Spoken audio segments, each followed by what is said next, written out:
स्वागत है। आज एआईसीसी लॉ, ह्यूमन राइट्स और आरटीआई डिपार्टमेंट कुछ नए इनिशिएटिव्स अनाउंस कर रही है जो अभिषेक सिंघवी जी और इनकी टीम ने लगातार और ऐसे इनिशिएटिव्स लिए हैं, उसी के आगे कड़ी में जोड़ते हुए और बहुत ही महत्वपूर्ण इनिशिएटिव्स अनाउंस कर रहे हैं।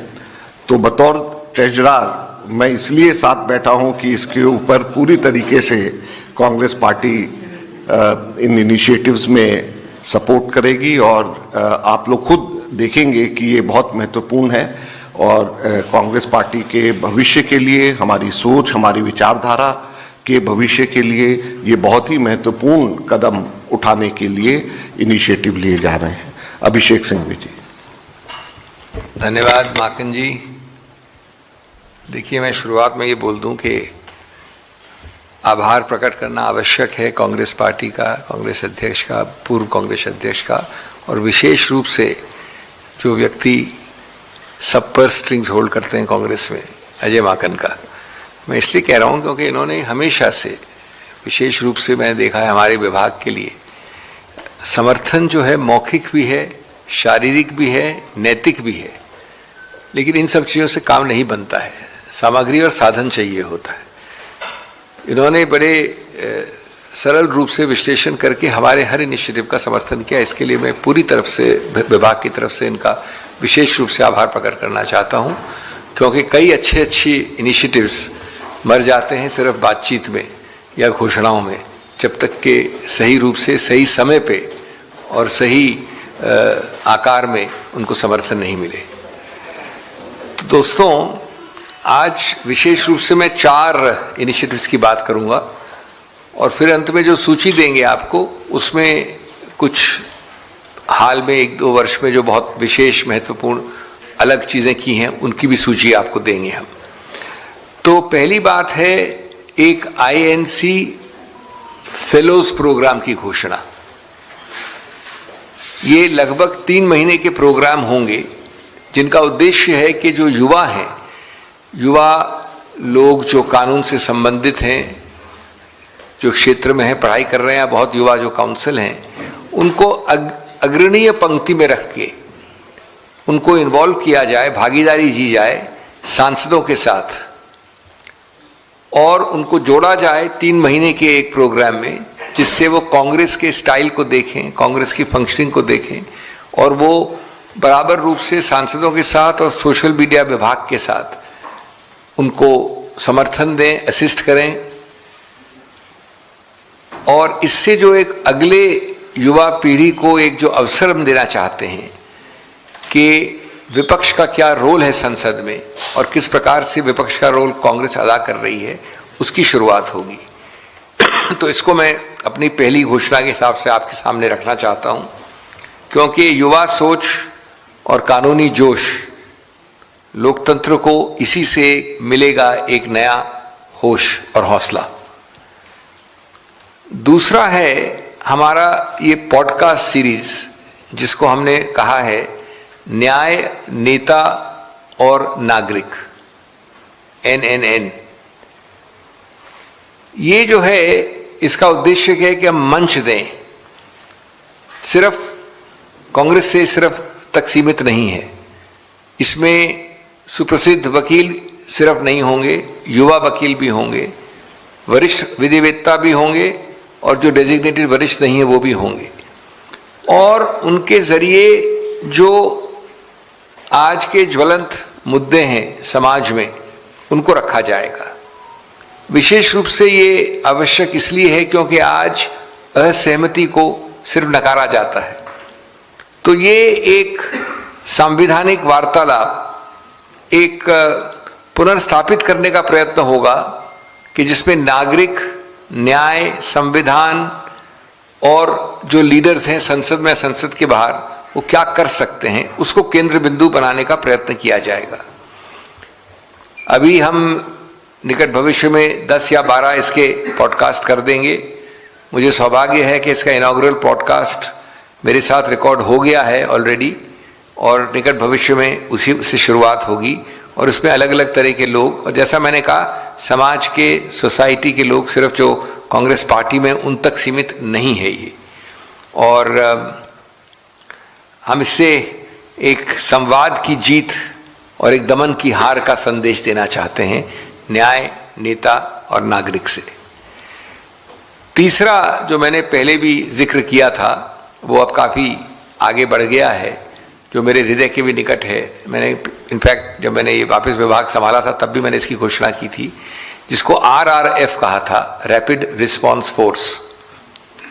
ये इसका उद्देश्य है कि करीब करीब हर डिस्ट्रिक्ट में शुरुआत करिए, बाकी बाद में हम डिस्ट्रिक्ट के नीचे भी जाएंगे, तहसील जाने की भी कोशिश करेंगे, लेकिन एक बार हर डिस्ट्रिक्ट में कम से कम 5 और हो सके तो 7 ऐसे व्यक्ति हों कानूनी, जो खड़े होकर किसी मूल मुद्दे, ज्वलंत मुद्दे पे कांग्रेस का समर्थन कर सकें, जो किसी लीडर को वो कानूनी सपोर्ट दे सकें जो कोर्ट कचहरी में आवश्यक होता है। और इसमें हम सिर्फ मेरिट देखेंगे, जो लोग खड़े होकर बहस कर सकते हैं। ये ज़रूरी नहीं कि वो राजनीति में हो, ज़रूरी नहीं कि कांग्रेस से जुड़े हों, लेकिन कांग्रेस से सहानुभूति रखते हो, उनके मुद्दों और कॉजेस को समर्थन करना चाहते हो, तो वो खड़े होंगे। और ये सबसे ज़्यादा आवश्यक होता है शहरों में नहीं, बड़े शहरों में नहीं, बड़े बड़े हाई कोर्ट्स में नहीं, लेकिन डिस्ट्रिक्ट के स्तर पे, जहाँ की बहुत हद तक मैं समझता हूँ 80% एक प्राथमिक सूची बन गई है और वो काफ़ी अग्रसर है कंप्लीशन की तरफ। और इसी से संबंधित जो दूसरी चीज़ है कि हम एक डिजिटल डायरेक्टरी बना रहे हैं। वो सिर्फ RRF तक सीमित नहीं है, उससे ज़्यादा व्यापक है, ज़्यादा बड़ी है, लेकिन इसमें वो सभी नाम होंगे जो कानूनी स्तर पे अलग अलग तरीके से जुड़े हुए हैं, जुड़ना चाहते हैं, समर्थन देने को खड़े हैं। और वो डिजिटल डायरेक्टरी में सभी आपको मोबाइल नंबर वगैरह, ईमेल मिलेगा, जिससे कि जल्द से जल्द एक तरफ रैपिड रिस्पांस फोर्स, उसके अलावा किसी को संपर्क करना हो, किसी दूर दराज डिस्ट्रिक्ट में रात को किसी चीज़ को बोलना हो कानूनी रूप से, उसके ऊपर एक्शन लेना हो, वो ज़्यादा सहूलियत हो जाएगी उसके लिए। और इस प्रकार हम चाहते हैं कि कोर्ट से ज़मीन तक हर जिले में एक कानूनी ढाल स्थापित की जाए। एक और हमारा मुद्दा जो रहा है अभी हाल में विशेष रूप से RTI एक्ट।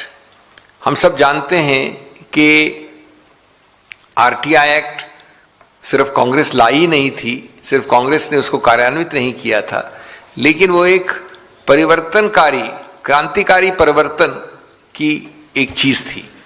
और हमने ये भी देखा है कि उसको निरंतर कमज़ोर किया जा रहा है, निरंतर क्षीण बनाया जा रहा है, निरंतर उसको पतला किया जा रहा है, हर रूप से, परोक्ष रूप से या सीधे रूप से।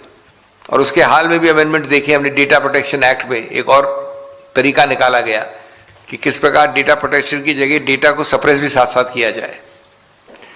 और उसके ऊपर एक याचिका भी हमने की, जिसमें मैं भी पेश हुआ हूँ अभी हाल में, जिसमें कि उच्चतम न्यायालय ने कारण बताओ नोटिस भी दिया है।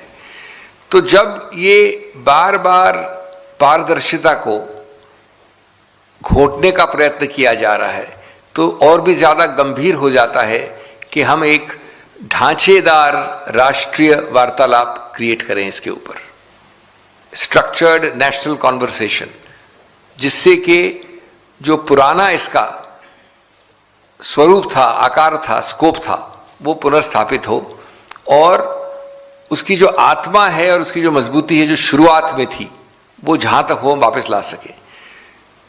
तो इस विषय में एक तरफ तो हम कानूनी एक्शन ऑलरेडी ले रहे हैं, जैसा मैंने कहा याचिका में पेश हो रहे हैं इत्यादि, उस पर सिविल सोसाइटी भी है, कांग्रेस पार्टी सीधी भी है, लेकिन साथ साथ हमारा उद्देश्य है और निकट भविष्य में इसकी भी घोषणा करेंगे कि एक राष्ट्रीय कॉन्क्लेव समारोह हो इसके ऊपर, और जिसमें कि कानून से संबंधित लोग नहीं, पूर्व सेवानिवृत्त इलेक्शन कमिश्नर्स हों, समाज के लीडर्स हों, RTI एक्टिविस्ट हों, पत्रकार हों, नीतिगत जो एक्सपर्ट्स हैं नीति के, इत्यादि इत्यादि।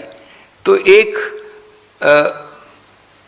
प्रॉपर लॉजिकल असेसमेंट के बाद, पूरा आकलन करने के बाद, हम चाहेंगे कि इस कॉन्क्लेव के अंत में एक रिपोर्ट समर्पित हो, जिसमें कि सुझाव हों कि किस प्रकार से ये मूल मुद्दे हैं जहाँ पर पुनर्स्थापित करना है इस एक्ट की आत्मा को और इस एक्ट के पूरे एक आकार को। तो जैसा मैंने कहा कि ये हमारे मुख्य उद्देश्य हैं। मैं वापस अब अंग्रेजी में बोलने की आवश्यकता नहीं समझता, ये चीज़ आपको अंग्रेजी में भी दे देंगे वो, ये चारों चीज़ों के साथ। और अंत में हम एक सूची लगा रहे हैं जिसमें आप अवगत होंगे कि हाल में बड़े विशेष जो इनिशिएटिव्स दिए हैं ग्राउंड पे हमने, जैसे लोकायुक्त एक्ट में, ये बड़ी आमतौर पे अलग अलग प्रदेशों में हो रहा है कि 3 लोगों की होती है मेंबर कमेटी चयन करने के लिए। एक ये होते हैं एलओपी, एक होता है मुख्य न्यायाधीश और एक होते हैं सरकार के मंत्री। तो 2 लोग बात करके तीसरे व्यक्ति से सिर्फ एक निर्णय भेज देते हैं कि अपना आप सहमति दीजिए, तो ये कंसल्टेशन तो होता ही नहीं है कहीं। और जहां जहां बहुमत सरकार है आज की सत्तारूढ़ पार्टी की, वहां ये हो रहा है। तो ऐसी याचिकाएं सफल रूप से अभी हाल में पिछले हफ्ते आई थी और उच्चतम न्यायालय ने कहा कि हम जल्द सुनना चाहते हैं। ये तो एक प्रकार से प्राथमिक रूप से सहमति का या कंसल्टेशन का बिल्कुल नकारने वाली बात है। इसी प्रकार से बेल में अभी हमने एक ही महिला जो थी सिटीजनशिप में कारावास में, उनको हमने बेल दिलवाई। इसी प्रकार से कई महत्वपूर्ण एमएलएज कर्नाटक में जिनको डिस्क्वालीफाई किया गया था उनको राहत मिली है, इत्यादि इत्यादि। उसकी सूची भी आपको हम देंगे। तो जैसा मैंने कहा कि कई सारे अच्छी चीज़ें हो रही हैं और सबसे ज़्यादा हर्ष की बात यह है कि कांग्रेस पार्टी और हमारे ट्रेजरर साहब इसका पूरी रूप से समर्थन कर रहे हैं। ये हर्ष की बात है। धन्यवाद, बहुत बहुत धन्यवाद। Thank you. This will involve Congress people, or this is the talent No, these are 2 kinds of programs. Most of these programs will have people who are associated with the Congress, but a large component of civil society, outsiders, jurists, RTI activists. So the whole point I want to make is it's a far wider outreach than being limited to simply party workers. Obviously party workers are not excluded, they are welcome. But for example, this first one about having these people associated in an internship program, they are not Congress people. On the contrary, when they are associated with the inner workings of parliamentary democracy from the Congress party's viewpoint, they will understand how an opposition party projects itself. They may choose not to join the Congress later on, but it creates a umbilical bond at early stage, and if they like what they see, I think there should be a natural progression. more of an initiative to involve Yes, yes, the associated. yes. Rapid response force is based on merit, those who can stand up and argue. But on the other hand, they would have to have some sympathy with the cause. Thank you. वो जयराम जी ने बोल दिया। नहीं, ये तो बात सब हो गई ना, आपको पूरा कानूनी सहायता हर पक्ष में हर जगह दी जाएगी, लेकिन हम इसकी बात नहीं कर रहे हैं, इसकी बात